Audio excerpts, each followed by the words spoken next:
کچھ لوگ ایسے بھی ہوتے ہیں جو بیٹیوں کی پیدائش پر بھی خوشی کرتے ہیں۔ اس نے کہا میرے بیٹی کا جنم ہوا، فرط مسرت سے جھوم رہا ہے، بے پناہ خوش ہو رہا ہے۔ ارے اس نے خوشی کے عالم میں یوں کہا جب میری بیٹی جوان ہوگی میں اس کا نکاح کروں گا، شادی کروں گا، اپنی بیٹی کے جہیز میں دنیا کی سب سے قیمتی چیز دوں گا، سب سے بہترین چیز اپنی بیٹی کے جہیز میں دوں گا۔ دن آگے بڑھتے رہے، رات دن گزرتے رہے، مہینہ گزرا، سال گزرے، بیٹی جوان ہو جاتی ہے۔ اب اس کے حالات ایسے نہیں ہیں کہ یہ کوئی دنیا کی بہترین چیز اپنی بیٹی کے جہیز میں دے سکے۔ وہ بہت پشیمان ہوا، شرمندہ ہوا۔ میں نے منت مانی تھی، قسم کھائی تھی، میں نے تو یہ حلف اٹھایا تھا لب جگر جوان ہوگی، شادی کروں گا، دنیا کی بہترین چیز اس کے نکاح میں دوں گا، لیکن آج حالات ایسے نہیں ہیں۔ دوڑا ہوا حضرت امام شافعی علیہ الرحمہ کے پاس گیا، جا کر کے عرض کیا حضرت میں نے تو قسم کھائی تھی، منت مانی تھی، لیکن آج میرے حالات ایسے نہیں ہیں۔ حضرت امام شافعی علیہ الرحمہ نے فرمایا پیارے فکر کرنے کی ضرورت نہیں، ارے غم کرنے کی ضرورت نہیں، تم اپنی بیٹی کے جہیز میں اللہ کا قرآن دے دو، قسم مجھے میرے پیدا کرنے والے کی کہ اس روئے زمین پر اللہ کے کلام سے بڑھ کر کوئی چیز نہیں ہو سکتی، قرآن مقدس سے بڑھ کر کوئی چیز ہو ایسا نہیں ہو سکتا۔ تم کیوں پشیمان اور شرمندہ ہو؟ تم اپنی قسم پورا کرو، تم اللہ کی کتاب اپنی بیٹی کے جہیز میں دے دو، روئے زمین پر قرآن سے بڑھ کر کوئی کتاب نہیں ہو سکتی۔ لیکن میرے بھائیوں بہت دکھی دل کے ساتھ کہہ رہا ہوں، اس امید اور توقع کے ساتھ کہ ایمان والے میری گفتگو کو سنجیدگی سے غور سے سنیں گے۔ میرے بھائیوں یہ قرآن جتنی اونچی کتاب ہے، یہ قرآن جتنا بڑا کلام ہے، رب کعبہ کی قسم اتنا ہی یہ مظلوم بھی ہے، اور ظلم کرنے والے اسلام کے باغی نہیں ہیں، ظلم کرنے والے اسلام کے دشمن نہیں ہیں، ظلم کرنے والے نبی کے مخالف نہیں ہیں، بلکہ اس کتاب پر ظلم کرنے والے ہم اور آپ ہی نبی کے غلام اور دیوانے ہیں۔ ایک طبقہ تو وہ ہے جو یہ سمجھتا ہے کہ میرے یہاں بچہ پیدا ہوا، بچہ بیمار ہو رہا ہے، چلو تعویذ بنا کر بچے کے گلے میں ڈال دیا جائے، یہ قرآن صرف تعویذ کی کتاب ہے۔ ایک طبقہ وہ ہے جو یہ سمجھتا ہے میں نے گھر تعمیر کرایا ہے، اس گھر میں رہنے سے پہلے قرآن خوانی کرا دی جائے، گھر میں برکت ہو جائے گی، یہ کتاب گھر کی خیر و برکت کی کتاب ہے۔ ایک جماعت اور طبقہ وہ ہے جو دکان بناتا ہے اور دکان میں کاروبار سے پہلے قرآن خوانی کراتا ہے کہ بس ایک مرتبہ قرآن خوانی کرا دی جائے، میری دکان میں برکت ہوگی۔ اور آپ برا نہ مانیں کہ بڑی تعداد وہ ہے جو یہ سمجھتا ہے کہ آج ہمارا کوئی مر گیا، کل کو صبح کو فجر کے بعد بچوں کو بلا کر قرآن خوانی کرا دی جائے، یہ کتاب کی شان و ثواب کی کتاب ہے۔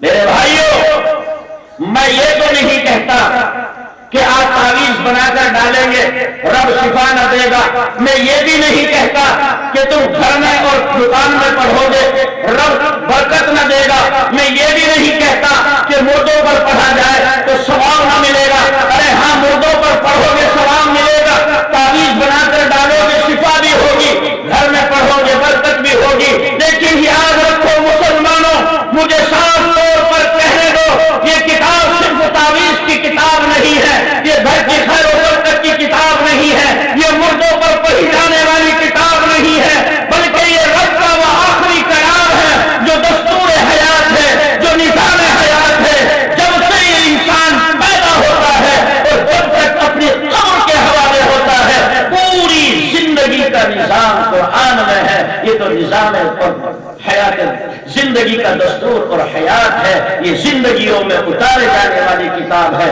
یہ نسلوں میں اتارے جانے والی کتاب ہے، یہ صرف تعویذ کی کتاب نہیں ہے۔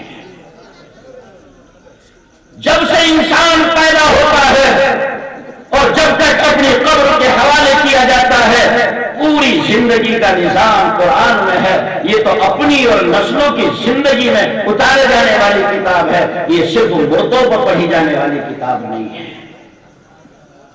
سمجھانے کے طور پر کہہ رہا ہوں، حضرت جنید بغدادی رحمت اللہ علیہ نے اپنے ایک مرید کو بلایا اور یوں کہا، پیارے یہ صندوق ہے، اس کو سر پر رکھو اور دریا میں ڈال آؤ، راستے میں بیچ میں کھول کر نہیں دیکھنا۔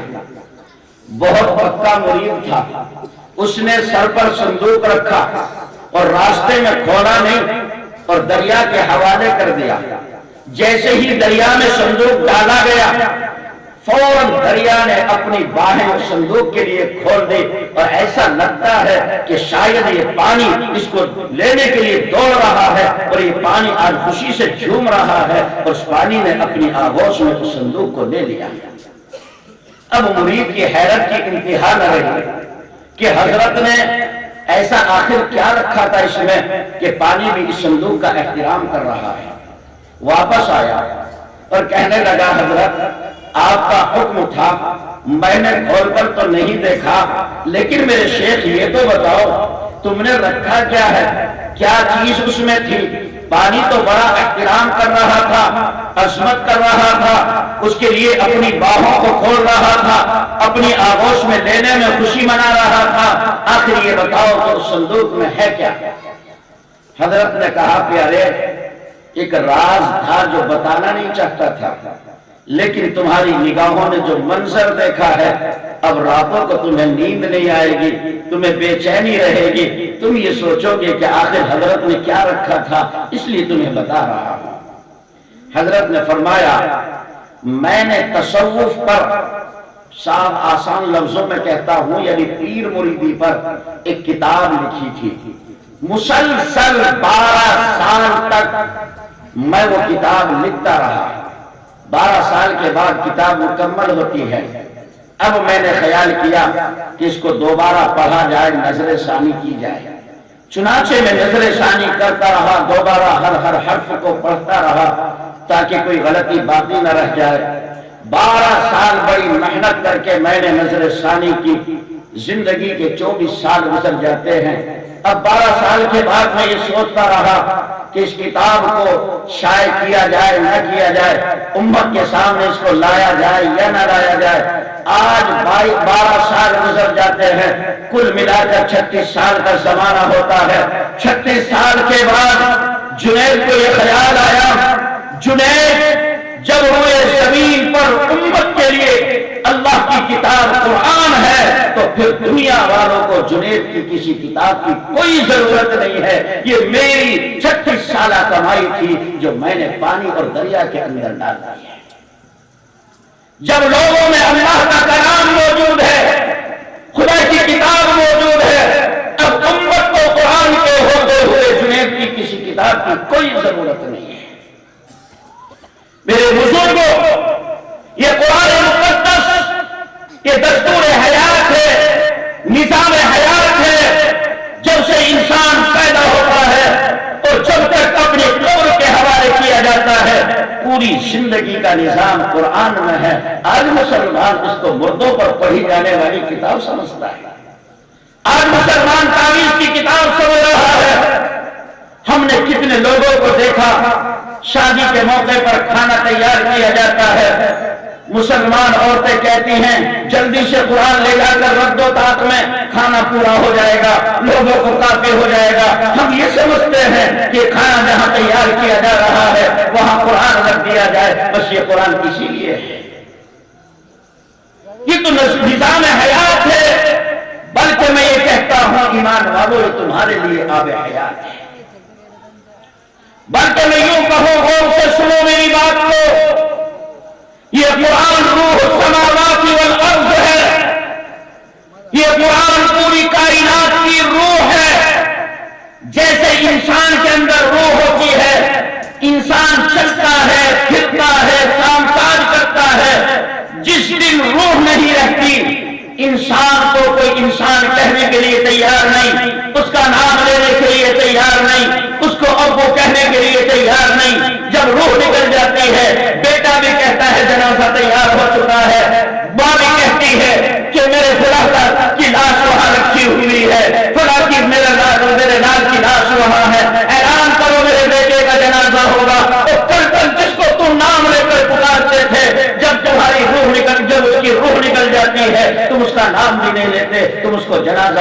احساس کہتے ہو۔ یہ روح وہ چیز ہے، اسی طریقے پر یاد رکھو مسلمانوں، یہ قرآن زمین و آسمان کی روح ہے۔ جب تک قرآن رہے گا کائنات کا نظام رہے گا، اور جس دن قرآن نہ ہوگا یہ کائنات کو لپیٹ دیا جائے گا۔ حدیث میں آتا ہے کہ قیامت کے قریب سب سے پہلے بیت اللہ کو غائب کیا جائے گا۔ لوگ دیکھیں گے کہ خانہ خدا غائب ہو چکا ہے، اب اللہ کا گھر باقی نہیں ہے، لوگ غم میں بیٹھے ہوئے ہیں، سو کر رہے ہیں، افسوس میں ہیں، یہ کہاں چلا گیا خدا کا محترم گھر جس کا ہم طواف کیا کرتے تھے؟ ابھی اسی غم میں ہیں کہ دیکھیں گے کہ قرآن کے حروف اڑ چکے ہیں، اب وہ زمین پر قرآن باقی نہیں۔ قرآن کہتا ہے جب یہ قرآن اڑ جائے گا آسمان و زمین درہم برہم ہو جائیں گے، اس زمین و آسمان کو لپیٹ دیا جائے گا۔ یاد رکھیے گا یہ قرآن کائنات کی روح ہے، جب تک قرآن باقی رہے گا یہ دنیا باقی رہے گی، جس دن قرآن نہیں ہوگا یہ دنیا بھی باقی نہیں رہے گی۔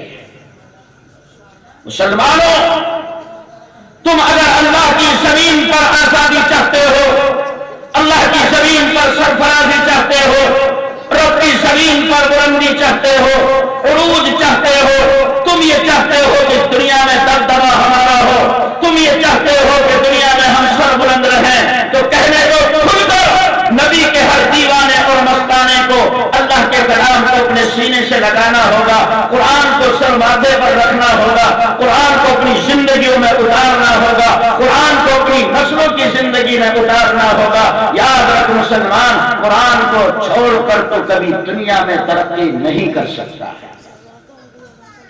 ارے ہم اپنے آپ اور اپنی نسلوں کو قرآن سے الگ کریں اور ہم یہ سوچیں کہ اس دنیا کے حاکم ہم رہیں، میرے بھائی یہ دیوانے کا خواب ہے جو کبھی پورا نہیں ہو سکتا۔ قرآن کو چھوڑ کر اللہ کی مار پڑتی ہے، قرآن کو چھوڑ کر بندے پر اللہ کا عذاب آتا ہے۔ جب یہ مسلمان قرآن سے دور ہوتا ہے رب کی جو مار پڑتی ہے یہ انسان کبھی اس کو سہ نہیں سکتا۔ میرے بھائیوں، چیچینیا کا واقعہ کس نے نہیں سنا؟ بہت زیادہ پرانا نہیں، وہاں کے مسلمانوں نے یہ کہا کہ ہم عیسائیوں کے قدم بقدم چلنا چاہتے ہیں، ہم نصارہ کے شانہ بشانہ چلنا چاہتے ہیں، ہماری کامیابی اسی میں ہے کہ ہم عیسائی اور نصارہ کے ساتھ چلیں۔ ان عیسائیوں نے کہا تمہارا اور ہمارا کوئی جوڑ نہیں ہو سکتا، تم ہمارے قدم بقدم نہیں چل سکتے۔ کیوں؟ اس لیے کہ ہم شراب پیتے ہیں اور تم شربت پیتے ہو، تمہارا اور ہمارا جوڑ کیا ہے؟ مسلمانوں نے کہا ٹھیک ہے، آج سے ہم بھی شراب پیا کریں گے لیکن ہم تمہارے ساتھ رہنا چاہتے ہیں۔ عیسائیوں نے کہا اب بھی تمہارا اور ہمارا جوڑ نہیں ہو سکتا، تم بکرا کھاتے ہو، ہم خنزیر کھاتے ہیں۔ مسلمانوں نے کہا ٹھیک ہے، آج سے ہم خنزیر کھایا کریں گے۔ میرے بھائیوں، وہ عیسائی کہنے لگے اب بھی تمہارا اور ہمارا جوڑ نہیں ہو سکتا، تم ہمارے شانہ بشانہ نہیں رہ سکتے، کیونکہ تمہاری مسجد کے میناروں سے ایک خدا کی توحید کا اعلان کیا جاتا ہے، تم ایک اللہ کو پکارتے ہو، تم رب کی توحید کا اعلان کرتے ہو، اور ہم تین خدا مانتے ہیں، ہمارا اور تمہارا نبھا نہیں ہو سکتا۔ ان مسلمانوں نے کہا ہم مسجد کی اذانوں پر پابندی لگاتے ہیں، ہم مسجدوں کی اذانوں کو بند کرتے ہیں، آج سے ایک خدا کو نہیں پکارا جائے گا۔ عیسائیوں نے کہا وہ تمہارے ملا نے، وہ تمہارے علماء اپنے گھروں کی چھت پر کھڑے ہو کر کے ایک خدا کی توحید کا اعلان کریں گے، تمہارے علماء کسی طرح مان نہیں سکتے۔ مسلمانوں نے کہا